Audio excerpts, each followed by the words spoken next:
the construction of typesetting for printing music in the new method, the reformed music notation that was officially adopted by the Ecumenical Patriarchate in 1814, made possible for the first time the publication of church music.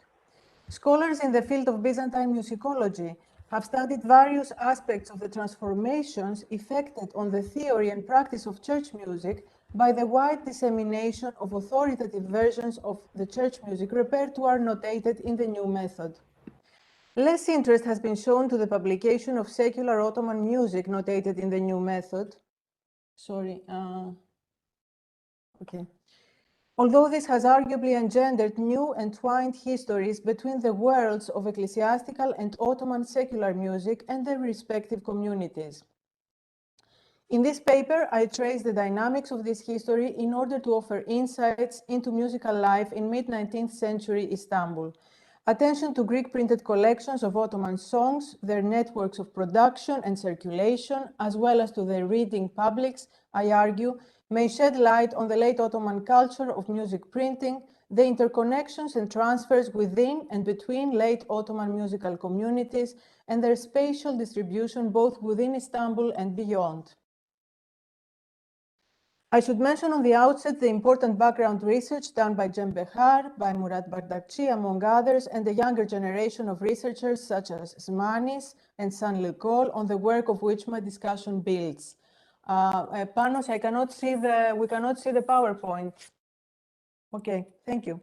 My discussion centers on 4 Greek printed collections. I use the term Greek throughout to refer to the Romni, the Greek Orthodox community of the Ottoman Empire. These were selected from the larger body of collections because they contain a substantial number of Ottoman pieces, because they give snapshots of the 19th century over a period of 4 decades, starting from 1830 and coming to the early 1870s. Lastly, because considered in pairs, the first and the second two, so Efterpi and Pandora and the two Musikona Panthisma, show substantial coherence in terms of the repertoire and the people involved. Important in this schema of 4 are 2 more Ottoman Turkish song text collections, the Mecmua by Hashim Bey, published in 2 editions in 1853 and 1864. Click. Hashim Bey's collection is the first major printed collection in Ottoman Turkish. Despite containing only the song's lyrics without music notation following the tradition of Mecmua, it allows important comparisons with the first pair, which predates it, but also with the second pair, which openly references Hashim Bey by including in the introductory section a version in both Turkish and Greek of his essay on the main Ottoman rhythmic patterns, Usul. In terms of repertoire, the 4 collections contain a selection of almost exclusively vocal pieces of Ottoman art music. Their composers are both Muslim and non-Muslim, which basically reaffirms the important musical role that the so-called Ottoman minorities, Greeks, Armenians, Jews, played together with Muslims in Ottoman secular music from the 17th to the late 19th centuries. More comparative research is needed.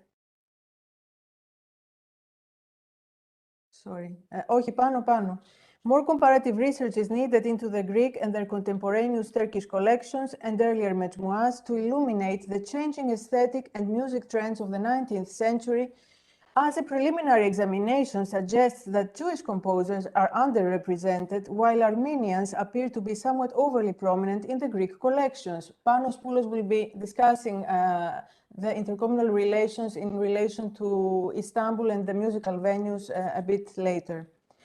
What is noteworthy for our discussion here and points to the peculiar hybridity of the collections under consideration in relation to the Turkish manuscript and printed collections is that they often contain a separate section or volume with Romaica τραγούδια. These are variously Greek folk songs, Phanariotic songs, employing the makam and usul, the mode and rhythm system of Ottoman art music, or, in the case of some collections, Greek songs in European modes. Slide. The parallel existence in the same edition of this dual repertoire is rarely the focus of scholarly attention, each scholar prioritizing one or the other depending on their disciplinary background and research questions. Although the duality of the repertoire should not be dismissed when attempting to contextualize the collections, it would also be mistaken, in my view, to read in it evidence of some insulated, specifically Greek book genre. A comparison of the variants found across the collections manifests readily that the first pair, so Efterpi and Pandora, has more in common with Hashim Bey, as does the Keivelis pair. The table shown here indicates the variants that we identified among the collections in actual numbers, not in percentages. For instance, Efterpi, which is shown top left, contains 102 Ottoman pieces in total. 44 of these are also found in Pandora, 48 in Hashim Bey 53, 46 in Hashim Bey 56, and only 4 and 14 in Keivelis 56 and 72 respectively. It is also evident that the two Keivelis refer much more to each other than to Hashim Bey rather than to the first pair, Efterpi and Pandora. Να αλλάξουμε slide. In terms of their linguistic and textual identity, the collections again fall in between taxonomical lines. Their accompanying texts are in Greek, as are the Greek songs. The güfte, the lyrics of the Ottoman songs, are in Karamanlidika, that is, they are written in Turkish using the Greek alphabet. For quite a while, these collections led an intermediate existence between the fields of Karamanlidika, not being Turkish enough, and Greek book history, not being Greek enough, before eventually being claimed by both as a legitimate genre for study. The cultural and musical hybridity of the collections, evidenced in their composite musical and linguistic ingredients, should alert us to questions about their musical usages and reading publics, and ultimately about the musical communities and practices that these collections conjure up. Αλλάζουμε slide. The four collections are further qualified by the inclusion of music notation, a feature that sets them apart from both the earlier Mecmua manuscript tradition and the first printed Turkish collections, such as Hashim Bey's, the first printed collection to include notation, Ottoman-Turkish collection, being published in 1875-1880 by Notaju Hacı Amin Efendi. Moving on to their milieu of production, it is striking that the four Greek printed collections map onto an intercommunal geography of typographers. Αλλάζουμε slide. Isaac de Castro was an acclaimed Jewish printer who, after moving from Venice to Istanbul in 1806, worked closely with Theodoros Fokaevs. Besides Pandora and Efterpi, the two are responsible for a sizable portion of the church music printed book production during its early phases in the 1820s and 30s. De Castro played a key role in the rise of secular print culture in Istanbul and was appointed by Mahmud II to be his court printer in 1815, a position he retained under Abdülmecid and until his death in 1845. Pandora 43 was printed at the Patriarchal Printing House at Fanari, which itself had been established in 1789 with the technical support of the Armenian printer Pogos Arapian. Pogos was contracted for 1 year by the Ecumenical Patriarchate to set it up and train its personnel, while according to Kokonas, he also ran a Greek printing press before that date. Pogos took over the biggest and most long-lived Armenian printing press in Istanbul in 1810, following the death of his father, Ioannes Arapian. In 1816, Pogos was appointed director of the printing press of the Sultan, while he also assisted in reforming the government press after the Tanzimat reforms.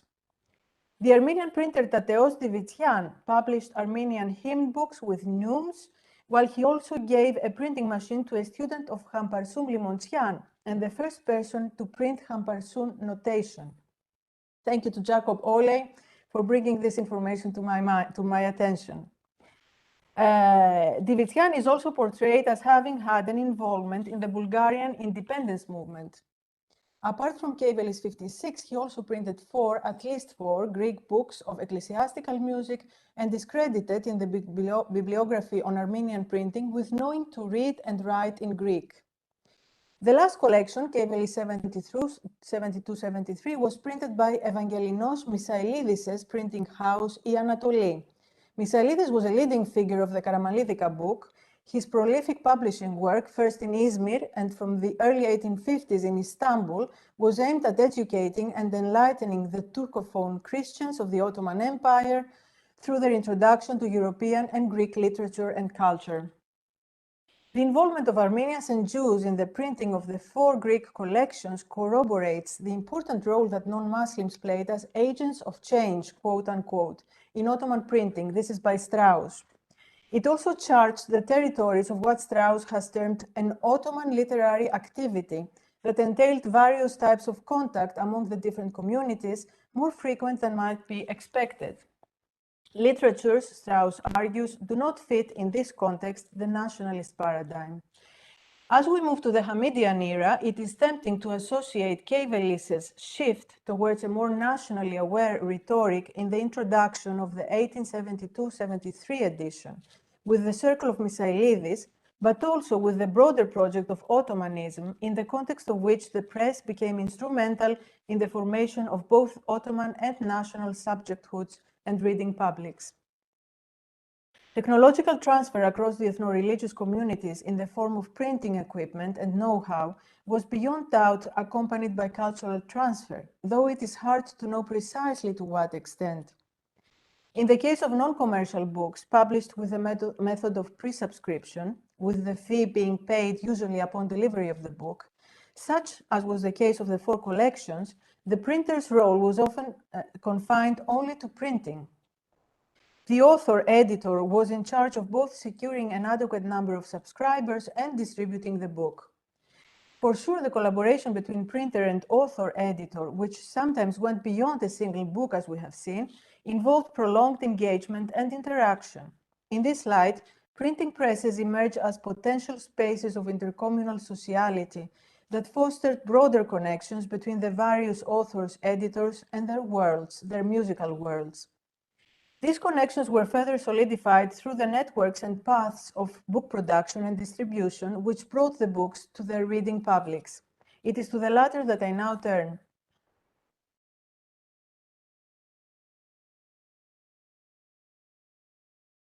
The study of the history of the Greek and Karamanlidika book has made substantial progress in the last few decades thanks to the concerted efforts of historians to create subscribers' databases and bibliographies in order to be able to document the social life of books. The work of Philippos Iliou, Evangelia Balta, among others here is very important. Yet we are far away from any definitive answers. It would, for instance, be worth comparing the subscribers' catalogues of our collections with those of contemporaneous Karamanlidika and Greek books, especially ecclesiastical or musical, in order to understand whether the supporters of the genre were habitual book buyers or only interested in music or religious books. Nonetheless, even an examination of the specific catalogues, however limited in scope, gives valuable input as concerns the musical geographies that maintain the collections and are maintained by them. Πάνω να αλλάξουμε το slide. As a general trend, a substantial portion of the copies are sold in Istanbul, while the geographical distribution appears to widen in the later collections. It is noteworthy that while the subscribers come more or less from the same regions, so contemporary Greece, Turkey, and the southeastern Balkans, they are listed under different cities or towns in the subscribers' catalog of each collection. We can move on to the next slide. Okay, so here you can see the distribution. You can see all the collections together, each marked with its own color. This may point to the existence of separate or changing networks of distribution depending on the printing press and the period of time. The networks of distribution being especially bookshops, newspaper offices, and printing houses. The subscribers' catalogs can be mined not only for geographical information, but also for the clues they give with regard to origin, professional occupation, and social title of those enlisted. Slide, please. Still, it is often quite a challenge to decipher this information in any conclusive way. Yet this information is most valuable when it comes to the social life of books, a matter of utmost ethnomusicological interest. Who buys them? How are they used? Indeed, are they used? A number of hypotheses cannot be ruled out. Were the printed collections a means to acquire social and symbolic capital? The subscribers were, after all, listed in the printed books, even if the catalogs may have varied from one copy to another. This is another challenge for the book historian. Were they bought to support the printing project closely connected with the new method and the great church more broadly? Might they evince a culture of object accumulation, in this case forming and displaying libraries? Or was there also musical investment in the act of buying a music collection? This investment may have ranged from using the books for musical performance, vocal or even instrumental as well, or as mnemonic aids for songs already known, or for enhancing one's repertoire of songs. After all, the organization of the subject matter is in a facile logic, and this points to musical performance. The truth most probably lies in some combination of the above. At any rate, the occupation of some subscribers as chanters, musicians, or music connoisseurs lends more credibility to the hypothesis of musical usage, at least for some of the users. Here's a very rough estimation of the profile of subscribers as musicians, cantors, lay, clergy, and unidentified. Change of slide, please. The hypothesis of musical usage is further strengthened when examined in relation with the biographies of the editors, which leads me to my final section. So the editors of the collections are the ones who mediate between all the spheres outlined above. They generate the musical content and they connect printers and buyers. Their role is key if we are to understand the musical geographies and musical communities that the printed collections both articulate and engender. Being the editor of our music collections required multitasking. Author, compiler, collector, notator or transnotator, and translator. Editor, copy editor, proofreader, supervisor, and contracting party in the printing contract. Publisher, advertiser, financial manager, distributor. Often not a single man, but a team of people are involved, assigned with various of these tasks. Theodoros Fokaefs, Stavrakis Hanendes, Ioannis Zografis Keivelis. The biographies of our three protagonists are more or less well known, so I won't go into detail here. All three were well acknowledged in the field of church music, variously as theoreticians, composers, cantors, and/or teachers. But what is important to mention here is that all three adhered also to the model of bimusicality, a model which is well established and retained its currency in the Ottoman Empire of the 19th century, as Walter Feldman has spoken about this model of bimusicality. They were, in other words, musicians with knowledge of both the liturgical tradition of their community, whether Jewish, Muslim, or in our case, Christian, and the central court music tradition. Their bimusical knowledge fed into both musical worlds, that of church music and that of secular music, in which they often interacted as cultural mediators. It is fascinating to trace their paths into these worlds and their enduring interactions with fellow chanters, theoreticians, musicians, pedagogues, printers, students, in actual physical locations, the church, the teaching school or venue, the church committee meeting, the music society meeting, the bookshop, the printing press. Some of these people are also involved in the collections. These are entwined histories, as Jacob Oley and Marie Herol, among others, have so persuasively demonstrated. But no time to delve deeper into this here. I will only dwell on 2 points, coming to my concluding remarks, which will allow me to return to the question of the musical communities engendered and the social lives of our collections.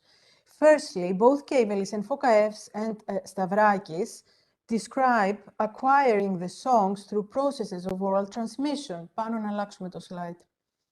This information is more provocative considering that a large part of the pieces, possibly 1/3 or even half of them, is by contemporary composers. Keivelis, in fact, describes undergoing a meshk process over a period of a few years with a secular musician, exoterikos musikos, possibly a palace musician or a musician affiliated with the court. Secondly, both Keivelis and Fokaefs are active teachers, not only of church music, but of secular Ottoman music as well.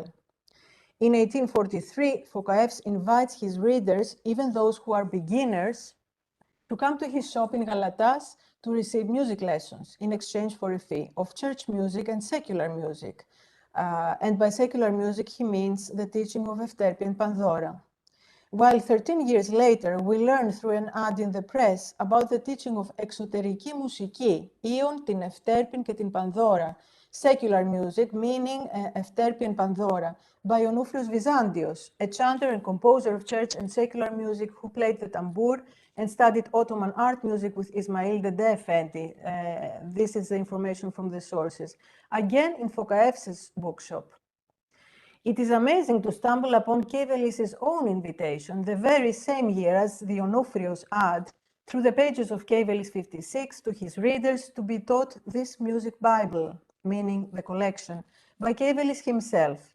Teaching is offered either, quote, in ecclesiastical time, which in all probability refers to the written version in new method in the collections, or, quote, with dum tekia, unquote, a clear reference to the oral meshk transmission method. In a few words, a musical sociality emerges from the evidence, which arises from and centers around the printed collections and involves performance and teaching.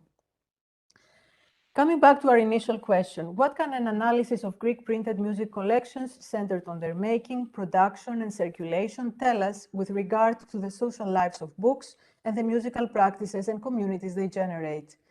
A cultural history of these books may contribute to a social history of musicians and shed light on everyday musical life and on the makings and unmakings of musical communities conceived in both spatial and cultural terms. Posing the question of the social life of music books is crucial, even if we are still a long way from providing any definitive answers.